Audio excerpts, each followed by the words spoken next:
एक बार एक वैज्ञानिक ने एक टिड्डे को पकड़ा और उसे अपनी आवाज पर छलांग लगाना सिखाया। वैज्ञानिक टिड्डे से कहता, कूदो। टिड्डा उसकी आवाज सुनते ही जोर से छलांग लगा देता। अब वह वैज्ञानिक था तो प्रयोग करना तो बनता ही था। उन्होंने टिड्डे की छलांग पर प्रयोग किया।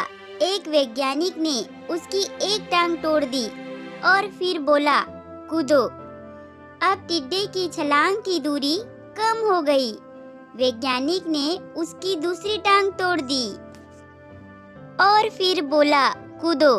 टिड्डे की छलांग और कम हो गई। अब तोड़ी गई उसकी तीसरी टांग। छलांग की दूरी और कम हो गई। एक एक करके बेचारे टिड्डे की सारी टांगें तोड़ दी। अब आखिरी टांग टूटने पर जब उसे कहा, कूदो, तो वह हिल भी नहीं पाया। अब वैज्ञानिक ने अपने निष्कर्ष अपनी डायरी में लिखा। जानते हो उसने क्या लिखा? जब टिड्डे की एक टांग तोड़ी गई तो वह थोड़ा बहरा हो गया और जब दूसरी टांग तोड़ी गई तो वह और बहरा हो गया। हर टांग टूटने के साथ वह और बहरा होता गया और सारी टांग टूटने के बाद वह बिल्कुल बहरा ही हो गया। जोर जोर से चिल्लाने का भी उस पर कोई असर नहीं हुआ। वह तो अपनी जगह से हिला तक नहीं, छलांग लगाना तो दूर की बात थी। इस कहानी को सुनकर सभी को ऐसा लग रहा है ना कि क्या ही मूर्ख था वह वैज्ञानिक। इतनी सीधी सी बात उसे समझ नहीं आई।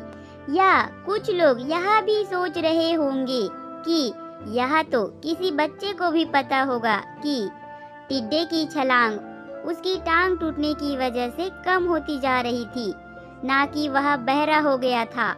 पर दोस्तों, हम सभी जीवन में कई बार ऐसे ही मूर्ख बन जाते हैं। कई बार जीवन में दो घटनाएं एक साथ घटती है, उनका एक दूसरे से कोई संबंध होता ही नहीं, फिर भी ऐसा लगता है कि गहरा संबंध है।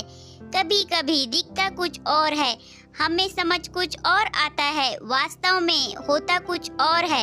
इसीलिए अगर पछताना नहीं है तो जीवन में जल्दबाजी में कोई निर्णय न ले, हमेशा समझबूझकर इस्तेमाल करे, सावधानी बरते, नतीजे सोच विचार कर ही निकाले।